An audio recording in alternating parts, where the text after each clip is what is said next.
புதுச்சேரியில் பொதுமக்களின் வாழ்வாதாரத்தை பாதிக்கும் கட்டாய ஹெல்மெட் சட்டத்தை ரத்து செய்ய வேண்டும். புதுச்சேரியில் சரியான சாலை வசதிகள் இல்லாத நிலையில் போக்குவரத்து நெரிசலை சரி செய்யாமல் அவசர கதியில் புதுச்சேரி அரசு இந்த கட்டாய ஹெல்மெட் சட்டத்தை கொண்டு வந்துள்ளது வன்மையாக கண்டிக்கத்தக்கது.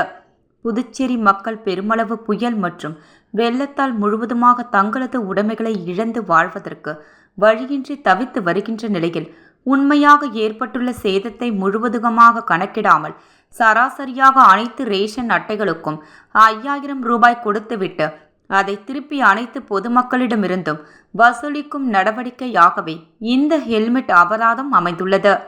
கட்டாய ஹெல்மெட் சட்டத்தை கொண்டு வந்தவர்களும் அதை ஆதரிப்பவர்களும் 2 சக்கர வாகனங்களை பயன்படுத்துதல் கிடையாது. அவர்கள் அனைவரும் கார் மூலம் பயணம் செய்பவர்கள்தான் இந்த சட்டத்தை ஆதரிக்கின்றனர். அனைத்து அமைச்சர்களும் உயர் அதிகாரிகளும் மற்றும் கட்டாய ஹெல்மெட் சட்டத்தை ஆதரிப்பவர்களும் 3 மாத காலத்திற்கு கார்களை பயன்படுத்தாமல் 2 சக்கர வாகனத்தில் ஹெல்மெட் அணிந்து புதுவை பகுதியில் பயணிக்க தயாரா? பெரும்பாலும் அமைச்சர்கள் உயர் அதிகாரிகள் உட்பட அவர்கள் யாவரும் காரில் செல்லும் பொழுது சட்ட விதிகளை மதிக்காமல் சீல்ட் பெல்ட்டுகளை அணியாமல் பயணிக்கின்றனர். அவர்கள் மீது புதுச்சேரி காவல்துறை எத்தனை வழக்குகளை பதிவு செய்துள்ளது என்பதை தெரியப்படுத்தவும்.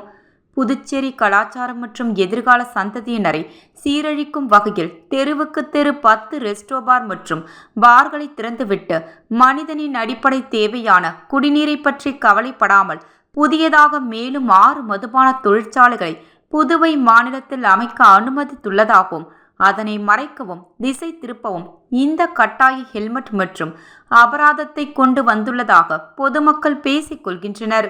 எனவே கட்டாய ஹெல்மெட் மற்றும் அபராதத்தை ரத்து செய்யுமாறு கேட்டுக்கொள்கிறேன் என புதுச்சேரி மக்கள் பாதுகாப்பு பேரியக்க தலைவர் கரேத்தே வளவன் தெரிவித்துள்ளார்.